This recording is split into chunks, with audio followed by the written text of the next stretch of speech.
목돈이 한꺼번에 들어오게 되면 네. 주위에 없던 친구들도 갑자기 생겨요.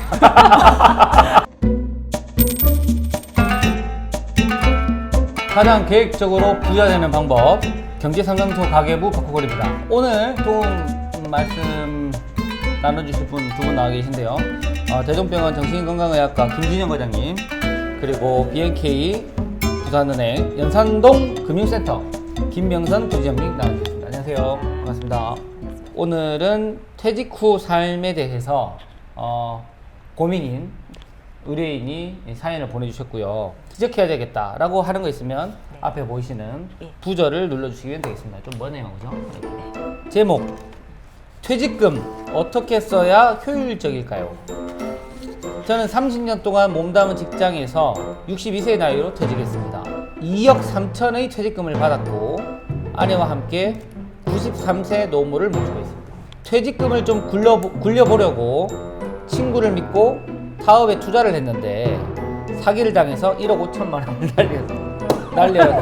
날렸다고 합니다. 이렇게 목돈이 한꺼번에 들어오게 되면 네. 주위에 없던 친구들도 갑자기 생겨요. 갑자기 모르던 사람들도 찾아오게 되고 퇴직을 하는 걸 어떻게 아는지. 외로우신 분들은 퇴직을 하시면 친구가 생긴다. 새로운 이론입니다. 다시 돈을 벌 수 있다는 의지를 가지고 여러 곳에 문을 두드려봤죠. 하지만 퇴직을 하고 나니 회사에 몸담고 있었을 때와 완전 다른 세상이었습니다. 여보세요? 저 일자리 구한다고 해서 전화드렸는데요. 예, 나이가 많다고요? 알겠습니다. 다행히 이 천만 다행입니다. 경비를 구해서 지금은 월 180만 원을 벌고 있습니다. 이제 사기당하신 분들이 꽤 많나 봐요. 그 퇴직자들의 심리 상태를 좀 노린 것 같은데 어떤 상태입니까? 지금까지는 직장 생활을 이렇게 계속 해오면서 우리는 약간 쳇바퀴 굴리듯이 루틴이 있었지 않습니까? 네. 그죠? 근데 지금은 그 루틴이 다 깨져버리고 새롭게 내가 생활을 조합해야 되는 그 상황에서 주변의 유혹들에 쉽게 흔들릴 수도 있고 좀 마음이 조급해지면 잘못된 선택을 할 수도 있는 거죠.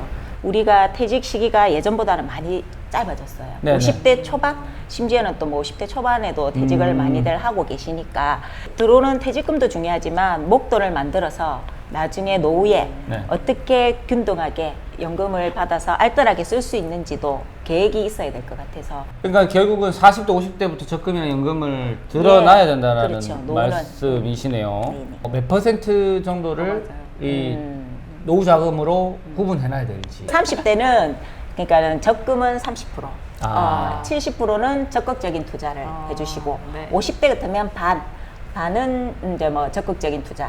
결국은 젊었을 때는 공격적인 투자를 권하시고, 네.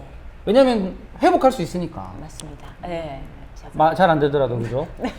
그런데 이 부부의 경제생활에 위기가 찾아옵니다.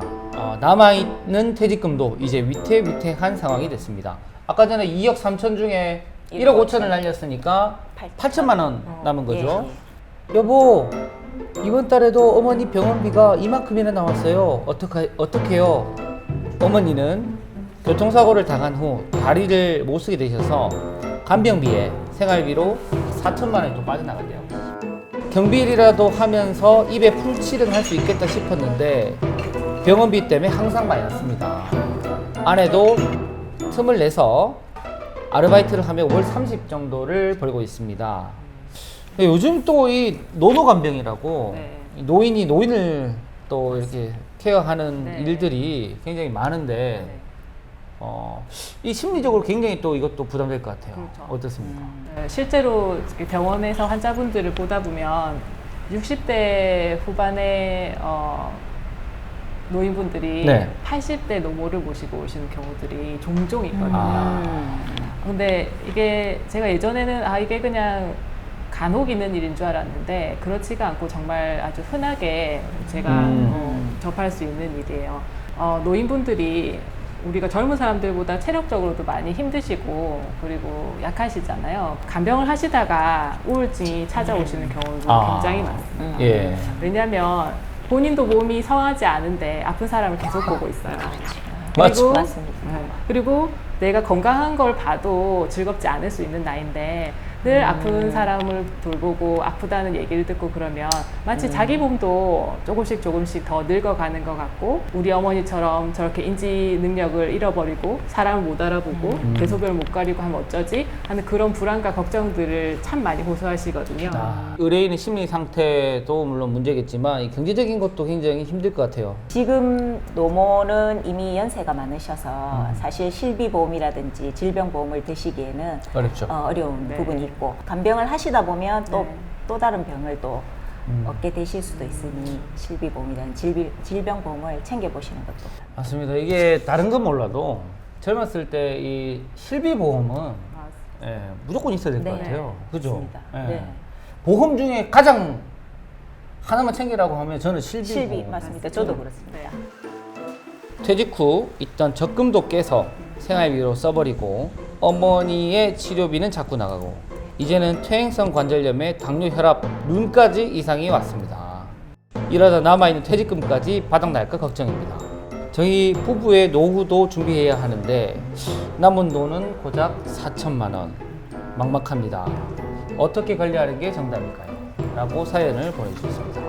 이제 4천만 원 남았습니다. 결국 뭐 이것도 지금 아마 시간이 갈수록 점차 줄지 않을까요? 지금 어머님은 아르바이트로 30만 원, 그 다음에 아버님은 180만 원이라는 고정 수입이 생기시니까 지금이라도 남아있는 금액은 지켜주시고 직장 생활을 하시면서 퇴직을 해서 우리가 연금으로 받아줄 수 있는 게 개인형 퇴직연금이라고 해서 IRP라는 상품이 있습니다. IRP. 직장 생활을 하시는 동안에는 소득 공제를 받으시고 연말에 퇴직을 하시게 되면 노후의 연금처럼 또 활용을 하실 수 있는 상품으로 이용을 해보시는 겁니다.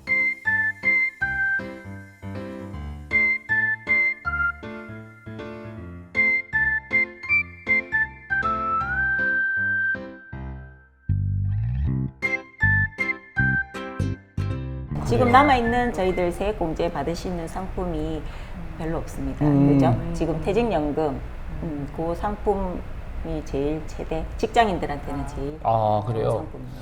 그러면 그거를 그 몇 살까지 넣어야 되나요? 55세까지 불입을 이제 아, 예, 국민연금은 우리가 65세, 지금은 65세로 돼 있지만 65세 고갈이 될지 어떻게 될지는 지금 잘 모르기 때문에 아 그러지 마세요.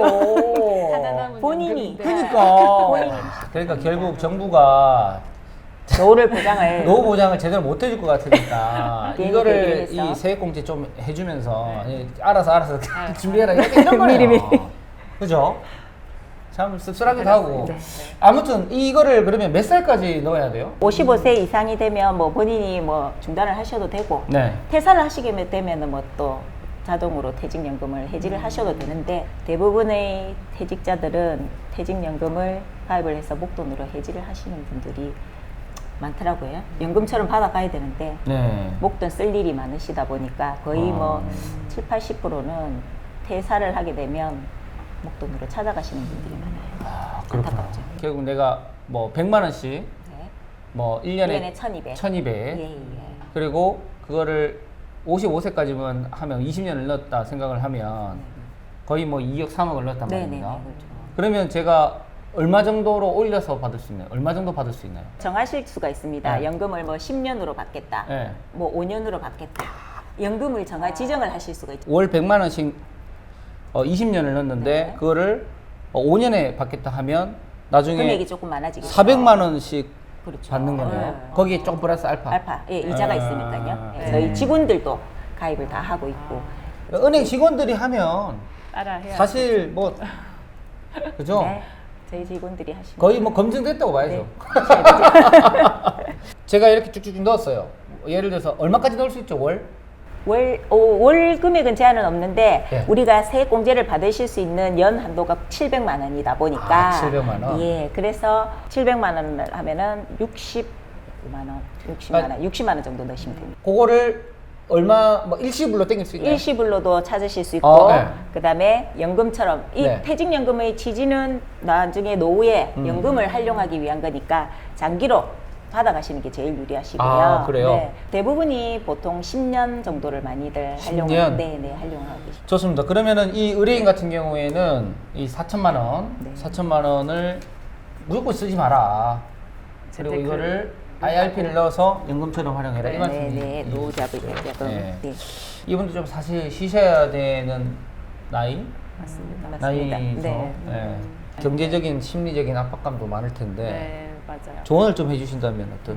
제가 사실은 가장 하루 중에 좋아하는 시간대는 그 퇴근할 때거든요. 아 그렇죠. 예. 그거는 뭐. 사실 우리가 어? 퇴직하면 난 출근할 때 제일 기쁘거든요.